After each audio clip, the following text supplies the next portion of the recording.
네, 다음은 이제 그 2011년 3월 16일에 이렇게 엉터리로 비금융 주력자에 관한 거짓 판정을 했었어요. 우리나라 금융위원회가 특히 김석동 위원장이 주축이 되어서 그 내용을 발표한 게 뭐 참고서만 그 당시 상임위였던 사람이 최종구 상임위원입니다. 누구지 아시죠? 최종구. 네, 그렇습니다. 그런데 그리고 나서 제가 이 슬라이드를 미처 담지 못했지만 2011년 5월 25일에 KBS가 저녁 9시 뉴스에서 특종을 터뜨립니다. 그게 뭐냐면 론스타가 그 당시에 그러니까 그 보도 시점이니까 2011년 지금 현재죠. 그 보도 시점 현재 일본의 PGM이라는 골프장을 가지고 있다. 이 골프장 자체가 규모가 어마어마해서 이미 2조 원을 넘고 따라서 론스타는 비금융 주력자다. 이런 특종을 빵 터뜨립니다. 국민들은 이때 비로소 론스타 문제에서 그 이전까지 나왔던 의문의 팩스 5장, 뭐 가짜로 부실금융기관을 만들어, 뭐 그 다음에 먹튀 이런 표현에 더해서 비금융 주력자 문제라는 혹은 산업자본 문제라는 것을 처음으로 본격적으로 접하게 되고, 그러니까 이제 론스타가 외환은행에 대해서 의결권을 행사할 수 있냐 없냐 당장 그 문제가 발생하게 됩니다. 왜냐하면 즉시 의결권을 4%로 제한해야 되기 때문에. 그런데 이제 감독당국이 여기서 아주 곤란에 빠지고 감독당국은 난 무슨 말인지 모르겠다 또는 뭐 해외 자본에 적용되지 않는 것 같다 뭐 그거는 이제 골프장을 관리하는 지주회사인데 지주회사는 다 무조건 금융회사다 뭐 이런 말도 되지 않는 이제 그 변명으로 차일피일 시간을 끕니다. 그 사이에 론스타는 9월달에 또 특별결의로 돈 빼가고 특별 배당으로 빼가고 뭐 이런 일들을 하게 됩니다. 그리고 감독 당국이 면피로 내세운 것은 이런 것보다 론스타가 외환카드 주가 조작으로 대법원에서 유죄 취지로 파기환송이 돼서 지금 마지막 재판을 하고 있으니까 그때 만약에 유죄로 확정되면 내가 대주 적격성을 박탈하고 금융 관련 법령을 위반했기 때문에 나쁜 짓 했다. 이런 걸로 적격성을 박탈하고 뺨을 때리고 그리고 얘네들을 주식을 팔게 하겠다. 그런 식으로 얘기를 했어요. 국민들은 그 차이를 구분을 못했습니다. 그런데 굉장히 중요한 차이가 있는 게 그냥 금융 관련 법령을 어겨서 네가 나쁜 짓을 했으니까 내가 네 뺨을 때리고 주식을 팔게 만들겠다는 얘기는 애초에 주식을 취득했던 당시의 정황은 내가 합법이라고 봐주겠다. 네, 주식은 합법적으로 취득했지만 주식을 취득한 이후로 나쁜 짓을 했기 때문에 이제부터는 더 못 갖는다. 이런 논지인 것이고 비금융 주력자 이슈는 뭐냐 하면 너 그때도 가져서는 안 되는 거야. 그러니까 너 애초부터 지금까지 싹 다 무효야. 싹 다 나쁜 짓을 한 거고 싹 다 정통성이 없는 거야. 이런 이슈거든요. 훨씬 다른 이슈인데 감독당국은 그쪽으로 문제를 풀기로 내신 정황. 그것은 이제 은행법이 정한 감독 원리와 론스타가 처했던 팩트와 부합하지 않는 그 길을 가도록 합니다. 그런데 이제 비금융 주력자 얘기가 계속 나오니까 그 정무위원회에서 2011년 12월 26일 날 권혁세 금감원장이 국회 정무위를 가서 이런 문건을 들고 읽습니다. 이 문건의 핵심은 뭐냐면 하도 비금융 주력자 그러니까 내가 가서 살펴봤다. 그랬더니 비금융 주력자 요건에는 해당하지만 비금융 주력자라고 볼 수 없다. 이 말입니다. 그럼 이제 그래서 이제 이 말 나오고 나서 술 마시고 운전을 했지만 음주운전은 아니다. 이런 비아냥이 막 나오게 됐던 것입니다. 그래서 그 내용을 한번 보시면 그 국회를 상대로 한 엉터리 보고 여기 보면 2010년 10월 말 현재 일본 내 비금융 계열회사를 가지고 있고 그 자산 총액은 2.8조 원으로 은행법상 비금융 주력자 요건인 2조 원을 초과했다. 그러니까 비금융 주력자 요건에 해당했다는 얘기입니다. 다만 뭐 어쩌고 저쩌고 말도 되지 않는 이유를 들어서 행정 조치하는 것은 론스타를 비금융 주력자로 판정하거나 행정 조치를 하는 것은 문제가 있다. 그러니까 나는 비금융 주력자라고 판정하지 않겠다. 이런 이제 헛소리를 늘어놓게 되는 것이죠. 그리고 또 하나는 이제 골프장 가지고 있어서 2010년에는 그랬는데 최근에 골프장을 팔았다. 이 도박장 가면 땡기는 도박 기계 있죠. 슬롯 머신이라고도 하고 뭐 일본 말로는 빠칭코라고 합니다. 그 빠칭코 회사에 팔았다. 그러니까 이제 론스타는 더 이상 골프장 팔았으니까 됐지. 그 이전까지는 좀 갖고 있긴 했는데 넘어가자 이런 뜻입니다. 그런데 사실은 골프장만 팔았지 그 2007년, 2008년 신청서에 들어있던 다른 것들은 안 팔았어요. 나중에 알려질 것입니다. 골프장 빠칭코 회사에 팔았는데 요걸 안 팔았어요. 무크 아성을 계속 갖고 있었습니다. 그래서 론스타가 갖고 있던 다른 것과 무크 아성원을 더하면 2011년에도 역시 비금융 주력자였어요. 나중에 그 사실이 알려졌습니다. 감독 당국은 알고 있었어요. 특히 권역세는 모를 수가 없었던 것이 2007년에 이해선 과장이 전 세계에 있는 론스타의 해외 계열사를 조사하겠다고 했을 때 과장위의 국장이 권역세였어요. 자기가 그 일을 벌였을 때 주무국장이었는데 물론 이제 그 최종 결론이 나올 때는 이제 딴 데로 갔지만 이 내용을 모를 수가 없는 것이죠. 그런데 이제 번연히 그런 일이 없는 것처럼 아무 문제가 없는 것처럼 거짓말을 했던 것이죠. 자, 그래서 이렇게 거짓말을 하고 결국은 땅땅땅 도장을 두드리고 2012년 1월 달에 행복하게 론스타는 한국을 떠나게 됩니다.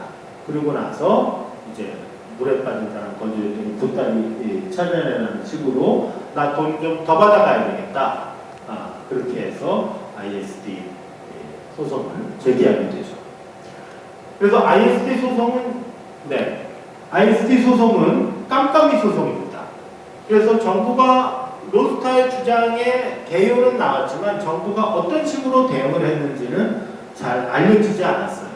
그런데 최근에 이제 KBS의 보도에서 드러난 것처럼 정부의 준비 서면 그리고 그에 대한 론스타의 반박 준비 서면 이로 추정되는 문건 2개가 드러났습니다. 세상에.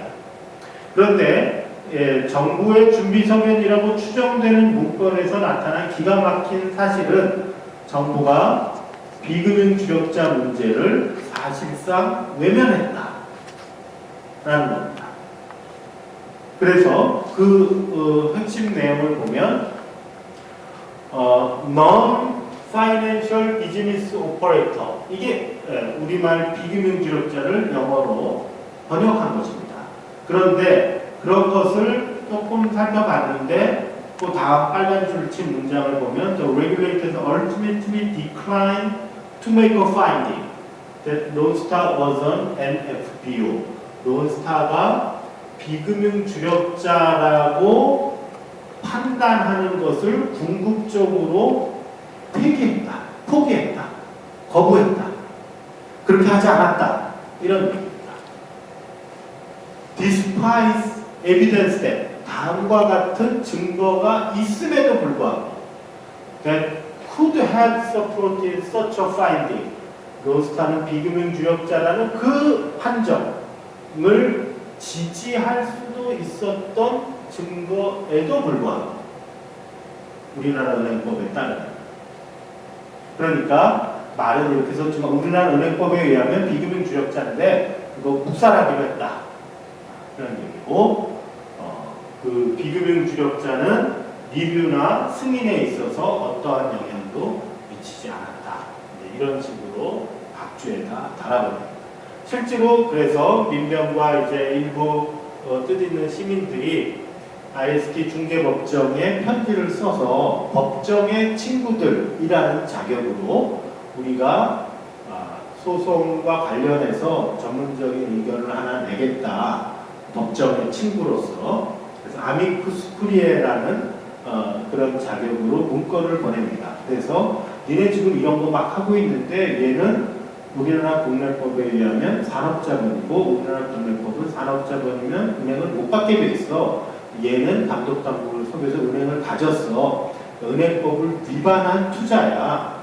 그러니까 론스타가 뭐 억울함이 있는지 없는지를 애초에 따질 계제가 되지 않아. 왜? 얘는 투자 자체가 불법 투자니까. 그러니까 니네 법정이 신경 쓰지 말고 그냥 각각 딱 해버리면 돼. 이런 식의 의견을 보냅니다. 그랬더니 론스타 쪽의 발언을 주로 담아서 법정에서 답장이 왔는데 니네가 누군지는 잘 모르겠지만 비금융 주력자 문제는 한국 정부도 론스타도 서로 다루지 않기로 했대. 근데 니네가 왜 그래? 나도 그런 문제를 신경 안 쓸 거야. 이런 취지로 답장이 왔습니다. 기가 막히는 그런 내용이죠. 그때 한국 정부가 비금융 주력자 문제를 포기했다는 것을 몇몇 사람은 알고 있었지만 이렇게 명문으로 드러난 상황을 보기는 이번이 처음이었습니다. 그래서 어떻게 될 것 같으냐? 저는 질 가능성도 있다고 생각해요. 그리고 왜냐하면 이길 수 있는 길을 포기했기 때문에. 그래서 만약에 지게 되면, 그래서 만약에 국민호주면에서 단돈 1억이라도 나가게 되면 그것은 이제까지와의 잘못에 또 다른 잘못을 더하는 것이다. 그래서 우리는 지금이라도 시급하게 다음과 같은 작업을 해야 된다라고 생각을 합니다. 우선 첫 번째로 누가 언제 어디까지 알고 있었나. 승인 시점부터. 그 다음에 중간에 해외 계열사를 일제조사하던 시절. 대주주 적격성 심사를 깔고 갖고 안 하던 그 지난 2년, 진동수 위원장 시절의 2년간. 그리고 김석동은 어떻게 해서 그런 증거에도 불구하고 비금융 주력자가 아니라고 했고, 권혁세 금감원장은 어떻게 자기 자신 때 시작한 그런 해외 계열사 조사에도 불구하고 국회 나가서 뻔뻔하게 그렇게 거짓으로 작성된 보고서를 읽을 수가 있었나. 그 진상을 규명해야 될 필요가 있고요. 그 다음에 국회 차원의 제2차 문서 검증. 왜냐하면 이런 문서들이 있어야 국민들이 납득합니다. 백문이 불여일견이라고 자기 눈으로 이놈들이 이랬어 라는 것을 봐야지만 국민들이 판단을 할 수 있다. 그래서 문서 검증이 필요하고 론스타 청문회를 개최할 필요가 있다. 50 청문회 못지않은 저는 중요성이 있다고 생각하고, 그 당시에 2003년에 10인 비밀대책회의에 참석했던 사람들 불러서 너 왜 그렇게 결정했니? 김진표, 김광민 지금 다 각각 국회의원이긴 하지만 불러서 왜 그때 그렇게 행동했냐. 그리고 변야모, 김석동, 추경호 이런 사람들 불러서 왜 들어올 때 또는 나갈 때 그런 식으로 의사결정했냐라는 것을 물어봐야 합니다. 그리고 감사원이 다시 감사를 들어가서 2012년 론스타가 탈출할 당시 금융위원회의 행동이 과연 제대로 된 것이었나. 또 ISD가 왔을 때 비금융 주력자 문제를 제기하지 않기로 했던 그 의사결정이 적절한 의사결정이었나라는 것을 감사를 해야 되고, 감사 결과 문제가 있으면 당연히 공직자들에게 책임 추궁을 해야 된다. 그러나 이 모든 것들은 론스타의 불법 투자로부터 돈을 회수할 수 있는 방법은 없어요. 론스타한테 돈을 회수할 수 있었던 유일한 방법은 뭐냐면 론스타가 외환은행 주주였을 때 잘못된 방식으로 외환은행을 지배했기 때문에 주식도 사서는 안 되는 주식을 사고 특별 배당으로 막 돈 빼가고 그러면서 외환은행의 재무 건전성을 훼손해서 다른 소수주주들에게 손해를 끼쳤기 때문에 론스타의 소수주주들이 론스타를 상대로 외환은행의 소수주주들이 소송을 할 수가 있습니다. 이 주주대표 소송은 성립을 했었는데 하나금융지주와의 주식 교환하는 과정에서 주식이 다 강제로 없어지는 바람에 성립을 끝까지 가보질 못했어요. 그래서 이 문제는 특별법을 만들어서 재심을 할 필요가 있다. 그 다음에 ISD 대응 과정 지금처럼 깜깜이로 하면 이거 이기면 국민에게 돈 들어오는 게 없습니다. 지면 돈 나가는 거예요. 일방적입니다. 원사이드 게임이에요. 이기면 또 돈이고 지면 돈 나가는 거다. 그렇기 때문에 이 ISD 대응은 국민들에게 굉장히 투명하게 그 과정을 공개할 수 있어야 된다. 그런데 지금처럼 깜깜이로 하는 것은 돈은 네가 내라. 재미는 내가 볼게. 이런 것이기 때문에 이건 좀 곤란하다. 그리고 이번 특히 로스타 사건에서 ISD 폐쇄를 하는 경우에는 관련자들에 대한 책임 처분이 필요하다. 이렇게 생각을 합니다. 장시간 발표를 들어주셔서 감사드립니다.